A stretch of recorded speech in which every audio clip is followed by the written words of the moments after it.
जय हिंद दोस्तों। कैसे हैं आप? मैं उम्मीद करता हूं कि आप बहुत अच्छे होंगे। दोस्तों आज हमारी एमपीपीएससी पीवाईक्यू सीरीज में ये ज्योग्राफी का आज दूसरा लेक्चर रहेगा। दोस्तों हमने 300 क्वेश्चन अभी तक जो है हिस्ट्री के कंप्लीट कर चुके हैं, जिसमें मतलब बहुत यूनिक टाइप के क्वेश्चन भी हमको देखने के मिले, जो एमपीपीएससी द्वारा अन्य क्वेश्चन जो राज्य सेवा के परीक्षा के अलावा होता है उनमें पूछे गए हैं। तो दोस्तों आज का हम सेशन शुरू करते हैं। तो पहला क्वेश्चन है दोस्तों, प्रायद्वीपीय दर्रों एवं क्षेत्रों में से कौन सुमेलित नहीं है? या जो दोस्तों प्रायद्वीपीय भारत है, ठीक है, तो यहाँ पे जो दर्रे हैं इनमें कौन सा क्षेत्र सुमेलित नहीं है?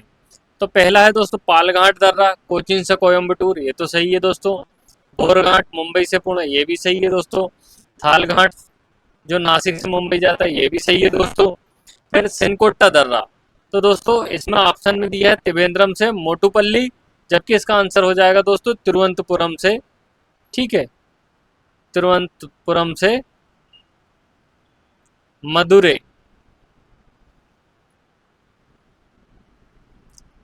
ठीक, तिरुवनंतपुरम से मदुरै के बीच में जाता है। तो दोस्तों ये अगर क्रम की बात करें तो सबसे पहले आता है थालघाट, ठीक, फिर भोरघाट, फिर पालघाट और फिर आता है दोस्तों सिनकोट दर्रा, ठीक है। ये दोस्तों क्रम है। अगर ऊपर से नीचे की ओर व्यवस्थित करने का भी अगर आ जाए तो आप पहले क्या लगाएंगे? थालघाट है, फिर भोरघाट आता, फिर पालघाट आता, फिर सिनकोट्टा दर्रा। और सिनकोट्टा दर्रा कहाँ कहाँ है? तिरुवनंतपुरम से मदुरै के बीच में स्थित है। फिर दोस्तों नेक्स्ट क्वेश्चन है कि ब्रह्मपुत्र नदी के क्षेत्रीय नाम और स्थल में से कौन सुमेलित नहीं है? कि दोस्तों हम देखते हैं कि ये मानसरोवर झील के पास से जो ब्रह्मपुत्र नदी इस प्रकार से निकल के ऐसे बहते हुए ये यहाँ की जगह कहाँ बंगाल की खाड़ी में आकर मिल जाती है बांग्लादेश के पास। तो इसके अलग अलग नाम है। दिहांग अरुणाचल प्रदेश में, ठीक है दोस्तों, ये क्षेत्र में क्या बोला जाता है? दिहांग बोला जाता है। ब्रह्मपुत्र असम में ये वाला क्षेत्र है दोस्तों, यहाँ पे ब्रह्मपुत्र बोला जाता है। जमुना म्यांमार में, तो दोस्तों ये जमुना म्यांमार में ना होकर ये कहाँ बोला जाता है? बांग्लादेश में, ठीक है। जमुना कहाँ बोला जाता है दोस्तों? बांग्लादेश में बोला जाता है। और सांगपो, सांगपो ये तिब्बत वाला क्षेत्र है दोस्तों, यहाँ पे क्या बोला जाता है? सांगपो, ठीक है, सांगपो बोला जाता है। अब दोस्तों ये जमुना कहाँ बोला जाता है? जमुना बोला जाता है बांग्लादेश में। बांग्लादेश में क्या होता है दोस्तों कि जो गंगा पद्मा नाम से, ठीक है, गंगा पद्मा नाम से और ब्रह्मपुत्र जमुना नाम से मिलती है, और दोनों की जो संयुक्त धारा है मेघना के नाम से बंगाल की खाड़ी में जाके मिल जाती है, ठीक है। तो अगर आपको क्वेश्चन आए कि गंगा नदी को बांग्लादेश में क्या बोलते हैं? पद्मा बोलते हैं। और ब्रह्मपुत्र नदी को बांग्लादेश में क्या बोलते हैं? जमुना बोलते हैं। और इन दोनों की संयुक्त धारा का नाम क्या है दोस्तों? तो इन दोनों की संयुक्त धारा का नाम है मेघना, ठीक है दोस्तों। इसके बाद नेक्स्ट क्वेश्चन आ जाता है दोस्तों कि निम्नलिखित में से कौन सा युग्म सुमेलित नहीं है? ठीक, निम्नलिखित में से कौन सा युग्म सुमेलित नहीं है, मतलब गलत वाला बतलाना है अपने को। पापाघानी सीरीज निचली बिंद, भांडेर सीरीज ऊपरी बिंद, खोंडलाइट सीरीज धारवाड़, पंचायत सीरीज गोंडवाना। तो दोस्तों इसका जो आंसर आ जाएगा पापाघानी सीरीज निचली बिंद। दोस्तों इसका आंसर मुझे मिला नहीं है, अगर मैं और सर्च करता हूँ, ठीक है, इस सीरीज के बारे में अगर आपको मिलता है तो मैं दोस्तों कल नेक्स्ट लेक्चर में आपको इसके बारे में थोड़ा बता दूंगा, ठीक है दोस्तों। तो सही सही आंसर पे हम क्लिक कर लेते हैं। यहाँ पे भांडे सीरीज ऊपरी बिंद में है, खोंडलाइट सीरीज धारवाड़ क्रम की चट्टानों में है, पंचायत सीरीज गोंडवाना क्रम की चट्टानों में है।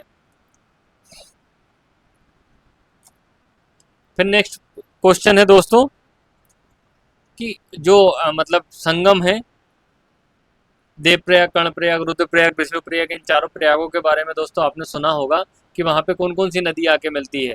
तो पहला क्वेश्चन है दोस्तों कि विष्णुप्रयाग में धौलीगंगा और अलकनंदा, ठीक है, धौलीगंगा और अलकनंदा विष्णुप्रयाग। देवप्रयाग भागीरथी और अलकनंदा, कल भी दोस्तों हमने क्वेश्चन सॉल्व किया था, मैंने आपको बतलाया था इसके बारे में। फिर कर्णप्रयाग यमुना और अलकनंदा, और रुद्रप्रयाग मंदाकिनी और अलकनंदा। तो दोस्तों हम चारों प्रयाग की जब बात करते हैं तो चारों प्रयाग में यमुना कहीं भी नहीं आता है, ठीक है, इस बात का आप ख्याल रखिएगा। यमुना कहीं भी नहीं आएगा, गंगा कहीं भी नहीं आएगा, ठीक है, क्योंकि ये छोटी छोटी जो धाराएं है इनके मिलने से जो प्रयाग बने हैं, ना कि बड़ी जो गंगा नदी है, यमुना नदी, इनके मिलने से। तो दोस्तों कर्णप्रयाग, ठीक है, यमुना अलकनंदा इसका आंसर नहीं हो जाएगा, जबकि इसका आंसर हो जाएगा अलकनंदा प्लस पिंडार नदी। ठीक, अलकनंदा और पिंडार। तो दोस्तों इस बात का आप ख्याल रखिएगा कि जो चारों प्रयाग आपको कंफ्यूज करते हैं उसमें कहीं भी यमुना नहीं आएगा और कहीं भी गंगा नहीं आएगा। ठीक है, और ठीक है दोस्तों, और उसमें देखिएगा आप सभी में अलकनंदा जरूर आता है। ठीक है, अलकनंदा जरूर आता है और कहीं भी यमुना और गंगा नहीं आएगा। तो विष्णु प्रयाग धौलीगंगा अलकनंदा, देव प्रयाग भागीरथी अलकनंदा, कर्ण प्रयाग अलकनंदा या पिंडार, और रुद्रप्रयाग मंदाकिनी और अलकनंदा। ठीक है दोस्तों, तो हमारा आंसर यहाँ पे जो सी गलत बतलाना था तो कर्णप्रयाग ये वाला हो जाएगा। फिर नेक्स्ट क्वेश्चन है दोस्तों, हिमालय में मुख्य सीमा भ्रंश किन किन का अलग करता है? तो दोस्तों हम देखते हैं कि एक है मतलब तिब्बत हिमालय है। ठीक है, फिर हम देखते हैं महान हिमालय है, फिर मध्य हिमालय है, फिर शिवालिक श्रेणी है। इस प्रकार से हम देखते हैं कि दोस्तों जो हिमालय का क्या चार भागों में विभाजन किया गया है, जिसमें तीन को हम बेसिकली मानते हैं, महान हिमालय, मध्य हिमालय और शिवालिक श्रेणी जो निचले क्रम में, और इसके बाद गंगा का दोआब लग जाता है। तो जो एमसीटी जो रेखा करती है किन दो हिमालय को अलग करती है? ठीक है, दून घाटियों शिवालिक श्रेणी को, लघु हिमालय बाह्य हिमालय को, महान हिमालय हिमालय पार क्षेत्र को, या महान हिमालय और लघु हिमालय को। ठीक है, महान हिमालय और लघु हिमालय। तो दोस्तों महान हिमालय पहला वाला और दूसरे वाले जो हिमालय है, ठीक, महान और जो मध्य हिमालय है या जिसे हिमाचल श्रेणी भी कहते हैं, इन दोनों को मेन सेंट्रल थ्रस्ट अलग करता है। ठीक है, मेन सेंट्रल थ्रस्ट अलग करता है। अब दोस्तों जो तिब्बत हिमालय की बात आती है, ठीक है, और जो महान हिमालय अलग होता है वो IT, ठीक है, वो किसके द्वारा होता है? ITSZ, इंडो तिब्बत संचार जोन के द्वारा। ठीक है, मतलब महान हिमालय और जो तिब्बत वाला क्षेत्र है दोस्तों, ठीक है, जहाँ पे जो हिमालय से पूर्व का क्षेत्र है वो ITSZ द्वारा, और जो महान हिमालय है और मध्य हिमालय है ये मेन सेंट्रल थ्रस्ट द्वारा, और मध्य हिमालय और शिवालिक श्रेणी MBF, मेन बाउंड्री फॉल्ट द्वारा अलग होते हैं। ठीक है दोस्तों, तो तीन को याद रखिएगा, ITSZ, मेन सेंट्रल जैसे इंडो तिब्बत संचार जोन, फिर उसके बाद दोस्तों मेन सेंट्रल थ्रस्ट और मेन बाउंड्री फॉल्ट, ये तीन रेखाएं जो अलग अलग करती है। तो हमारा दोस्तों यहाँ पे आंसर हो जाएगा जो MCT के बारे में पूछा, तो MCT महान हिमालय और लघु हिमालय को अलग करता है। इसके बाद दोस्तों क्वेश्चन यहाँ पे निम्नलिखित में सुमेलित नहीं, यहाँ पे भी गलत जो ऑप्शन है उसको बतलाना। हुंड्रू जलप्रपात स्वर्णरेखा नदी पे झारखंड में है। ठीक, ये सही है बिल्कुल दोस्तों। चुलिया जलप्रपात चंबल नदी पर राजस्थान में है, ये भी सही है दोस्तों। शिव समुद्रम जलप्रपात कृष्णा नदी पर, ये गलत है दोस्तों, क्योंकि जो शिव समुद्रम जलप्रपात है दोस्तों, ठीक है, ये कृष्णा नदी पर नहीं होकर कावेरी नदी पर है। ठीक, कृष्णा नदी पर नहीं होकर कहाँ पे है? कावेरी नदी पर। जोगे गोरसप्पा जो जलप्रपात है दोस्तों शरावती नदी पर है। ठीक है, जोगे गोरसप्पा ये भी कहाँ है दोस्तों? कर्नाटक में है। ठीक है, और शिव समुद्रम में जलप्रपात है दोस्तों, ये भी कहाँ है? कावेरी नदी पर, कर्नाटक। ठीक है, तो हुंड्रू जलप्रपात झारखंड में है, स्वर्णरेखा चूलिया जलप्रपात चंबल नदी पर, शिव समुद्रम कावेरी पर, और जोगे गोरसप्पा शरावती नदी पर। फिर नेक्स्ट क्वेश्चन आ जाता है दोस्तों कि भारत के वानस्पतिक प्रदेशों की पहचान किसने की है? यह जो वनस्पति प्रदेश है, जैसे हम बात करते हैं दोस्तों उष्ण कटिबंधीय, शीतोष्ण कटिबंधीय, आर्द्र पर्णपाती, शुष्क पर्णपाती, तो ये दोस्तों पहला जो काल्डर महोदय है, ठीक है, इनका नाम याद रखिएगा आप। काल्डर महोदय ने जो भारत के वनस्पतियों की क्या करी है? पहचान की है और उन्हें अलग अलग किया है। ठीक है दोस्तों, इनकी पहचान की है और अलग अलग किया है। इसके बाद नेक्स्ट क्वेश्चन आ जाता है दोस्तों, सड़कों, नदियों, नहरों, रेल लाइनों और घाटी के आसपास पाए जाने वाला बस्ती प्रतिरूप क्या है? तो दोस्तों हम देखते हैं कि जो सड़क होती है सीधी जाती है, ठीक है, ट्रेन का जो रूट होता है वो भी ऐसे जाता है, नदी भी एक रेखा में बसती है। तो ये जैसे ये नदी बह रही है दोस्तों, ठीक है, तो इसके और ये इस प्रकार की बसाहट रहती है लंबी लंबी नदियों के किनारे, सड़कों के किनारे। तो ये क्या हो जाएगा दोस्तों? किस प्रकार का प्रतिरूप हो जाएगा? रेखीय प्रतिरूप हो जाता है। ठीक है, इस प्रकार का प्रतिरूप क्या हो जाएगा दोस्तों? रेखीय प्रतिरूप कहलाता है। तो सड़कों, नदियों, नहरों, रेल लाइनों के किनारे जो बस्तियां पाई जाती है वो किस प्रकार से रेखीय प्रतिरूप में पाई जाती है। फिर इसके बाद नेक्स्ट क्वेश्चन है दोस्तों, ईस्ट और वेस्ट। ठीक, ईस्ट और वेस्ट कॉरिडोर किसे जोड़ता है, मतलब किन किन दो क्षेत्रों को जोड़ता है ईस्ट और वेस्ट कॉरिडोर या पूर्व से पश्चिम कॉरिडोर। तो दोस्तों किबुथु से सरक्रीक, किबुथु ये दोस्तों अरुणाचल प्रदेश में है, किबुथु कहाँ है, अरुणाचल प्रदेश में, और सरक्रीक गुजरात में है। ठीक, गोहर माता भी दोस्तों कहाँ है, गुजरात में है। पोरबंदर से सिलचर और पोरबंदर से गुवाहाटी। ठीक है, तो दोस्तों ये जो ईस्ट वेस्ट कॉरिडोर है वो पोरबंदर से सिलचर को जोड़ता है। ठीक, पोरबंदर कहाँ है दोस्तों, गुजरात में, और सिलचर कहाँ है दोस्तों, असम में। गुजरात से लेके असम, इन दोनों के मध्य में क्या है दोस्तों, ईस्ट और वेस्ट कॉरिडोर या पूर्व से पश्चिम कॉरिडोर स्थित है। इसके बाद नेक्स्ट क्वेश्चन आता है दोस्तों कि निम्नलिखित कथनों पर विचार कीजिए तथा अपने उत्तर का चयन कूट की मदद से कीजिएगा। ठीक है, पहला है आध्यात्मिक खनिज प्रायः अग्नेय चट्टानों में प्राप्त होते हैं। ठीक है, धात्विक खनिज मुख्यतः परतदार चट्टानों से प्राप्त होते हैं। ठीक है दोस्तों, आध्यात्मिक खनिज प्रायः अग्नेय चट्टानों से प्राप्त होते हैं और धात्विक खनिज मुख्यतः परतदार चट्टानों से प्राप्त होते हैं। तो कथन है दोस्तों, एक सही दो गलत है, दो सही एक गलत है। कथन एक व दो दोनों गलत है। ठीक है, और कथन एक व दोनों सही है। तो दोस्तों यहाँ पे हमारे जो दोनों कथन है ये दोनों गलत क्या हो जाते हैं, गलत हो जाते हैं। ठीक है, तो आध्यात्मिक जो खनिज है दोस्तों अग्नेय चट्टानों में नहीं मिलते हैं, क्योंकि अग्नेय चट्टान क्या होती है दोस्तों, पातालीय चट्टानें होती है। जो ज्वालामुखी उद्गार के समय जो मेघमा निकलता है उसके जमने से क्या होता है दोस्तों, उसके जमने से क्या होता है, जो चट्टानें ठंडी हो जाती है तो उसे अग्नेय चट्टान कहते हैं। तो यहाँ पे कोई भी आध्यात्मिक खनिज मतलब जैसे दोस्तों हम कोयले की बात करें, ठीक है, ये खनिज नहीं पाए जाते हैं, इतने नीचे नहीं पाए जाते हैं। ये कहाँ पाए जाते हैं, ऊपरी परत में पाए जाते हैं, जो परतदार चट्टानें होती हैं या अवसादी चट्टानें होती हैं। ठीक है, और धात्विक खनिज परतदार चट्टानों में नहीं पाए जाते। धात्विक खनिज दोस्तों, धात्विक जो निचली क्रम की चट्टानें होती हैं, ठीक है, धारवाड़ क्रम की चट्टानें, ठीक है, यहाँ पे क्या पाए जाते हैं, धात्विक खनिज पाए जाते हैं। तो एक और दो दोनों गलत यहाँ पे हो जाएंगे दोस्तों, है ना हमारे। फिर इसके बाद नेक्स्ट क्वेश्चन आ जाता है दोस्तों,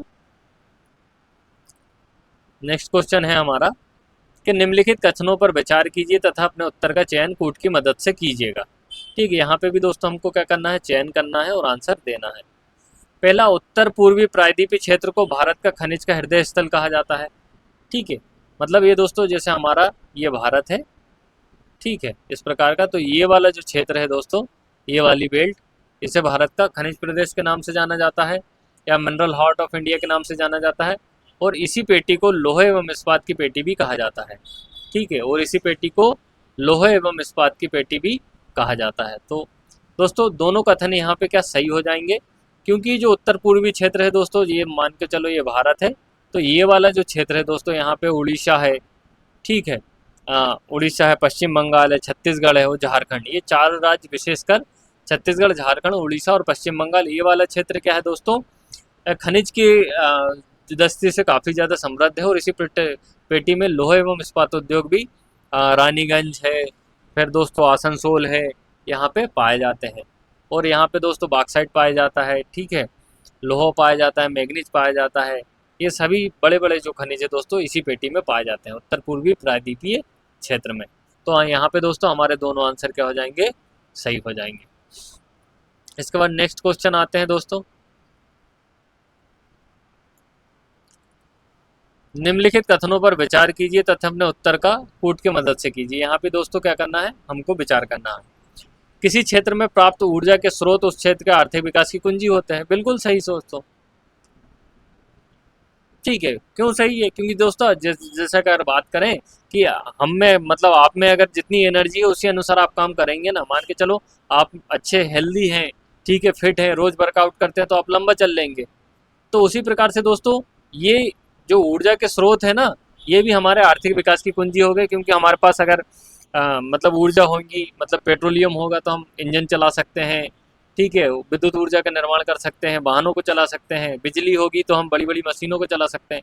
तो ये तो सही हो जाएगा दोस्तों, फिर दूसरा क्या है, गैर वाणिज्यिक ऊर्जा संसाधन जैसे गोबर के उपले आर्थिक विकास में सहायक हो सकते हैं। बिल्कुल हो रहे हैं दोस्तों, जो गोबर के उपले होते हैं दोस्तों, ठीक है, इनके माध्यम से भी विभिन्न जो गतिविधियां हैं दोस्तों वो संचालित की जाती है। हम घर में भी इसका ऊर्जा स्रोत के रूप में उपयोग करते हैं। तो यहाँ पे दोनों क्वेश्चन दोस्तों सही हो जाएंगे। तो ऊर्जा के स्रोत आर्थिक विकास में सहायक होते हैं और उपले भी क्या होते हैं दोस्तों, उपले भी क्या होते हैं, मतलब आर्थिक विकास में मदद करते हैं। अब नेक्स्ट क्वेश्चन है दोस्तों कि कथनों पर विचार कीजिए तथा अपने उत्तर का चयन कूट की मदद से कीजिएगा। कथन है, एक है अपरंपरागत ऊर्जा स्रोत, ठीक है, नवीकरणीय ऊर्जा संसाधन होते हैं। अपरंपरागत, परंपरागत में दोस्तों कौन सा, कोयला आ जाएगा। जब अपरंपरागत की बात आ रही तो सौर ऊर्जा, पवन ऊर्जा, तो ये नवीकरणीय है। तो हमारे एक आंसर तो दोस्तों सही हो जाएगा। देखिए दोस्तों क्वेश्चन को किस प्रकार से घुमाया गया है। अगर आप एक क्षण मतलब जल्दबाजी करते हैं तो इस प्रकार के क्वेश्चन आपके हाथ से गलत हो सकते हैं। तो दोस्तों इस प्रकार से ध्यान दीजिएगा टर्मिनोलॉजी पे, या शब्द आते हैं। फिर दूसरा, परंपरागत ऊर्जा स्रोत नवीकरणीय ऊर्जा संसाधन नहीं, क्योंकि दोस्तों परंपरागत में कोयला आता है, ठीक है, और जो पेट्रोलियम में आता है वो नवीकरणीय नहीं किया जा सकता क्योंकि उसमें हजारों साल लगते हैं।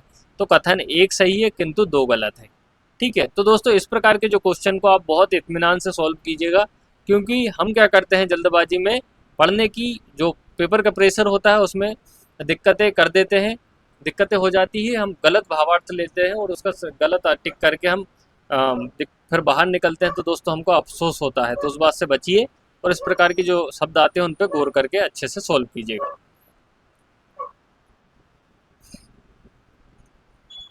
फिर नेक्स्ट क्वेश्चन है दोस्तों, निम्नलिखित कथनों पर विचार कीजिए तथा अपना चयन कीजिएगा। कोयला ठोस वह कई स्तरों वाली शिला है जिसमें ऊष्मा प्रकाश और दोनों आपूर्ति होती है। बिल्कुल सही है दोस्तों, कोयला क्या है, ठोस भी होता है, कई स्तरों की शिला है, उसमें हम कोयले को तोड़ेंगे तो परतें निकलती है जिसमें ऊष्मा भी है, प्रकाश भी, दोनों की आपूर्ति। बिल्कुल सही है। सर्वप्रथम भारत में कोयले का उत्खनन रानीगंज में किया गया था दोस्तों, रानीगंज पश्चिम बंगाल में किया गया था।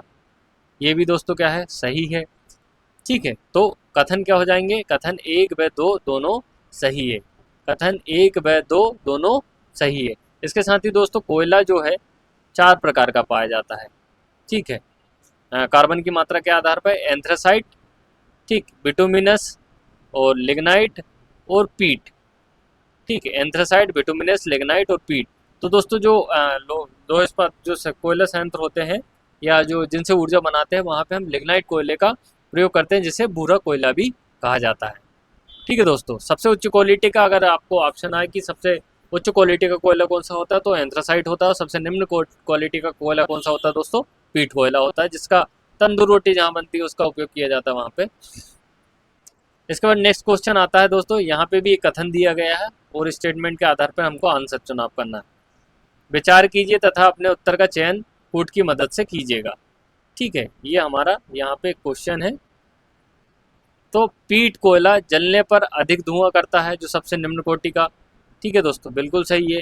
निम्न ताप एवं दाब के कारण पीट कोयला बिटुमिनस कोयले में परिवर्तित हो जाता है, ठीक है। तो जो तीसरे प्रकार के जो पीट कोयले को हम निम्न ताप, ठीक, और दाब अगर प्रदान करेंगे तो वो क्या हो जाएगा, जो पीट कोयला हो वो क्या में हो जाएगा दोस्तों, बिटुमिनस कोयले में परिवर्तित हो जाएगा, ठीक है, दूसरे प्रकार के कोयले में परिवर्तित हो जाएगा, ठीक है दोस्तों। तो यहाँ पे हमारे कथन एक व दो दोनों सही है। फिर नेक्स्ट क्वेश्चन आता है दोस्तों, BS6 या भारत स्टेज, BS6 गाड़ी के बारे में दोस्तों आप लेने जा रहे होंगे। तो जब शोरूम वाले बोलते हैं BS6 गाड़ी है भैया, तो BS6 क्या है, सबसे पहले उसका फुल फॉर्म क्या है दोस्तों, भारत स्टेज 6, ठीक है। ये क्या है दोस्तों, जो प्रदूषण उत्सर्जक मानक है, उत्सर्जन मानक है, ठीक है। इसे कब से लागू, इसका क्या है, वाहनों के उत्सर्जन मानक से संबंधित है। BS6 वाहनों के उत्सर्जन मानक से संबंधित है, जो हम 2 व्हीलर लेते हैं, 4 व्हीलर लेते हैं, ठीक है, उससे संबंधित है। ये कब से लागू हुआ दोस्तों, 1 अप्रैल 2020 से ये क्या हुआ, लागू हुआ, ठीक है। BS6 वाहनों के उत्सर्जन से, और 1 अप्रैल 2020 से ये क्या हुआ है दोस्तों, लागू हुआ है। फिर इसके बाद नेक्स्ट क्वेश्चन है दोस्तों कि निम्नलिखित कथनों पर विचार कीजिए तथा अपने उत्तर का चयन, ये भी कूट से दीजिएगा। पेट्रोलियम प्राकृतिक रूप से काले गाढ़े द्रव के रूप में प्राप्त होता है। बिल्कुल दोस्तों, इसे हम क्या बोलते हैं? कच्चा तेल बोलते हैं। ठीक है, जो कच्चा तेल मिलता है कुओं से, दुबई उबई क्षेत्र में दोस्तों जो तेल के कुएं हैं, तो वहाँ पे ये कच्चा तेल मिलता है, तो वो क्या रहता है? काला रहता है, गाढ़ा रहता है। ठीक है, इसमें रहता है। और जो हम खरीदते हैं दोस्तों, लीटर में नहीं खरीदते, हम किस में? बैरल में खरीदते हैं।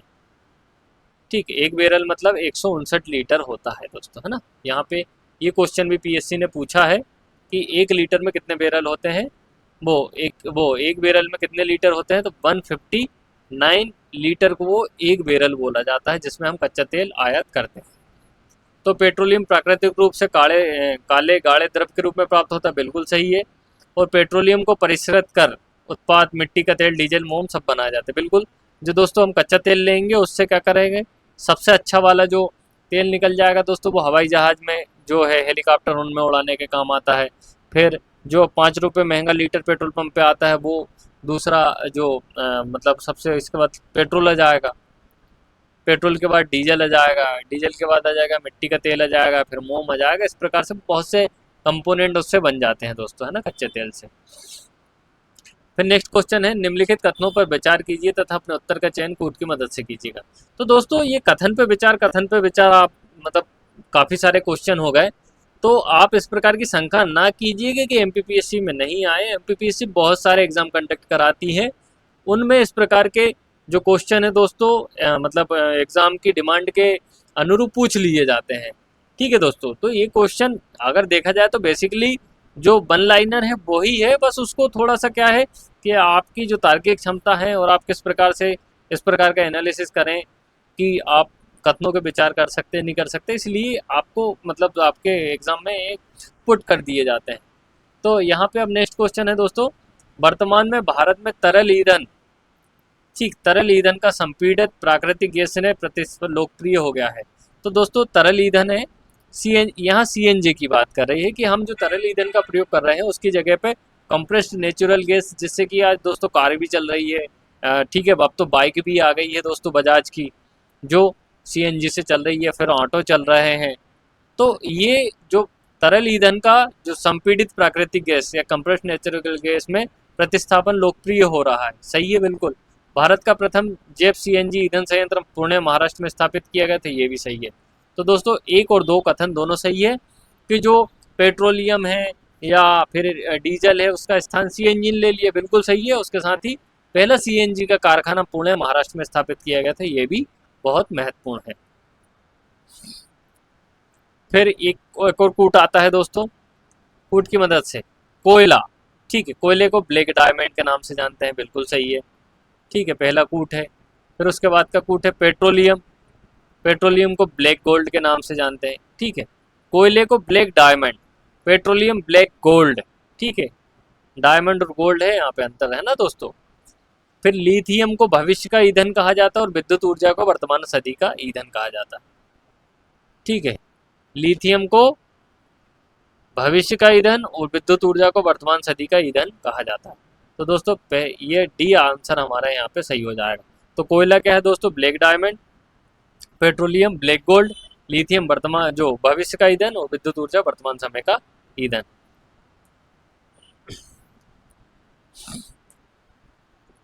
नेक्स्ट क्वेश्चन आता है दोस्तों अब हमारा कि कमल और नारियल भेंट कर जनगणना करने की प्रथा कहाँ पर है? कि जब जो जनगणना करने वाले जो शिक्षक लोग होते हैं, ठीक है, मान लो किसी घर में जाते हैं तो वह पहले क्या रहते हैं, एक कमल का फूल दे देंगे, ठीक, और एक नारियल को क्या कर देंगे, भेंट कर देंगे, और फिर उनसे क्वेश्चन सवाल जवाब करेंगे। ये दोस्तों कहाँ पे? अंडमान निकोबार द्वीप समूह में ये प्रथा प्रचलित है। प्रथा है, एक प्रकार से सही तरीका है कि भाई किसी घर जाते हो तो एक सप्रेम भेंट के तौर पर सरकार भी उनको नारियल तो प्रदान कर ही सकते हैं, और ये क्षेत्र नारियल संपन्न क्षेत्र है जहाँ पे बहुत सस्ते नारियल मिलते हैं। ठीक है दोस्तों, तो कमल और नारियल भेंट कर जनगणना करने की प्रथा कहाँ है दोस्तों? अंडमान निकोबार द्वीप समूह में। और अंडमान निकोबार द्वीप समूह की राजधानी क्या है दोस्तों? Port Blair. ठीक है, और इसका नाम चेंज करके क्या कर दिया गया है? श्री विजयापुरम, श्री विजयापुरम इसका कर दिया गया भारत सरकार द्वारा। ठीक है दोस्तों, ये क्वेश्चन आ सकता है कभी भी, है ना, तो इस पर ध्यान रखिएगा। फिर जनगणना देश की जनसंख्या से संबंधित विभिन्न जानकारी प्रदान करती है। जनसंख्या का आकार वितरण पता चलता है, बिल्कुल। वृद्धि और परिवर्तन की प्रक्रिया चलती है। जनसंख्या गुण किस प्रकार से है, कितने लोग सक्षम हैं, नहीं है, ठीक है, और कितने कार्यशील हैं, इस प्रकार की सभी जानकारी हमको जनगणना से मिलती है। तो दोस्तों यहाँ पे हमारे जो तीनों कूट है, कूट 1, 2 व 3 तीनों सही हो जाएंगे। फिर नेक्स्ट क्वेश्चन है दोस्तों, किस प्रकार की संस्था के लोगों में उंगलियों की छाप है? जनगणना का लोगो, आधार का logo, make in India, soil health card का लोगो।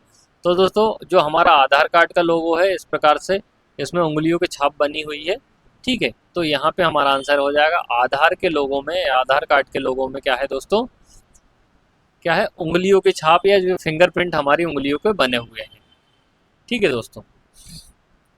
इसके बाद नेक्स्ट क्वेश्चन आ जाता है, निम्नलिखित कथनों पर विचार कीजिए तथा कूट का उत्तर दीजिए।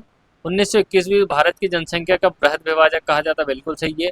1951 ईस्वी को जनसंख्या में भारी वृद्धि के प्रारंभिक वर्ष की संज्ञा दी जाती, बिल्कुल। तो दोस्तों 1921 से पहले क्या हो रहा था कि जो जनसंख्या में क्या हो रही थी, कमी हो रही थी, बढ़ रही थी, ठीक, बढ़ रही थी, कमी हो रही थी, तो अप डाउन चल रहे थे। लेकिन 1921 के बाद जनसंख्या में क्या रही, एकाग्र वृद्धि देखी गई थी, इसे महान विभाजक वर्ष कहा जाता है। और 1951 से लेके 1971 तक जो तीव्र वृद्धि दर का भारत में समय रहा, ठीक, जहां जनसंख्या की जो ग्रोथ है दोस्तों, ये वो तेजी से बढ़ती गई। तो महान विभाजक वर्ष 21 को और जनसंख्या की तीव्र वृद्धि का प्रारंभिक वर्ष किसको माना जाता है, 1951 से लेकर 71 वाले समय को।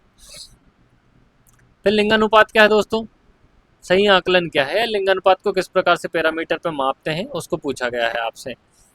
तो लिंगानुपात स्त्रियों की संख्या 1000 पुरुषों की संख्या। तो दोस्तों 1000 पुरुषों पर, ठीक, मेल पर जो फीमेल की कितनी संख्या, उसे क्या बोलते हैं, लिंगानुपात। उसे क्या बोला जाता है, लिंगानुपात बोला जाता है, ठीक है। 1000 पुरुषों पर स्त्रियों की कितनी संख्या है, उसे क्या बोला जाता है, लिंगानुपात बोला जाता है। फिर नेक्स्ट क्वेश्चन है दोस्तों, साक्षरता का सही आकलन। दोस्तों हमारे भारत मंथन एकेडमी द्वारा,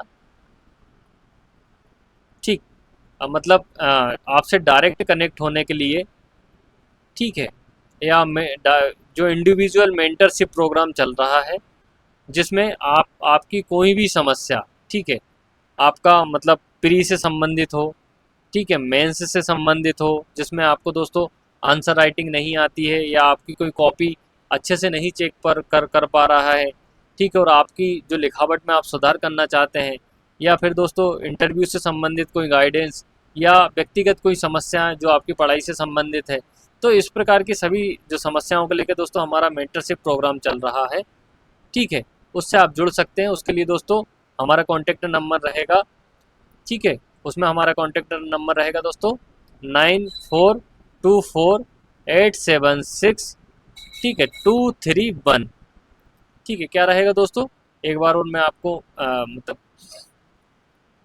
9424876231, ठीक है, इस नंबर पे दोस्तों आप कांटेक्ट करेंगे तो आपको आपकी कोई भी शंका है उसकी जानकारी का दोस्तों हम पूरी तरीके से निराकरण करने का प्रयास करेंगे, ठीक है दोस्तों। तो आज का हमारा नेक्स्ट क्वेश्चन क्या है कि साक्षरता क्या होती है। साक्षरता साक्षरों की संख्या, ठीक है, 1000 से 7 वर्ष से अधिक आयु की जनसंख्या। तो दोस्तों साक्षरता का मेनली जो अर्थ है कि 1000 लोगों पर 7 वर्ष से, ठीक है, 7 वर्ष से अधिक आयु के कोई भी व्यक्ति जो किसी एक भाषा को पढ़ और लिख सकता है वो क्या कहलाता है, साक्षर कहलाता है। 7 वर्ष से अधिक का कोई भी व्यक्ति 1000 जनसंख्या पे जो किसी एक भाषा को पढ़ और लिख सकता है वो क्या कहलाता है, साक्षर कहलाता है। तो दोस्तों आज हमारा जो सेशन है यहीं पे समाप्त होता है। दोस्तों हमारा सेशन इसी प्रकार चलता रहेगा और आप इससे अगर जुड़े रहेंगे तो आपको दोस्तों इसमें MPPSC प्री 2026 का जो रहेगा उसमें काफ़ी ज़्यादा मतलब मदद मिल सकती है, क्योंकि दोस्तों आपकी अप्रोच बढ़ जाएगी। और इसके अलावा MPPSC का आप दूसरे एग्ज़ाम की तैयारी कर रहे हैं, जैसे FSO है दोस्तों आगामी सितंबर अक्टूबर में होने वाली, उसमें भी दोस्तों आपको मदद मिलेगी। तो दोस्तों मैं आशा करता हूँ कि आप हमसे जुड़े रहेंगे। तो दोस्तों अगर आपको हमारा सेशन पसंद आया हो तो कृपया वीडियो को लाइक करें, कमेंट करें, सब्सक्राइब करें। दोस्तों मैं खुदा से दुआ करता हूँ कि आपकी हर तमन्ना जल्द से जल्द मुकम्मल हो और इस बार आपको सुख शांति समृद्धि प्रदान करे। धन्यवाद दोस्तों, मिलते हैं जल्द। धन्यवाद।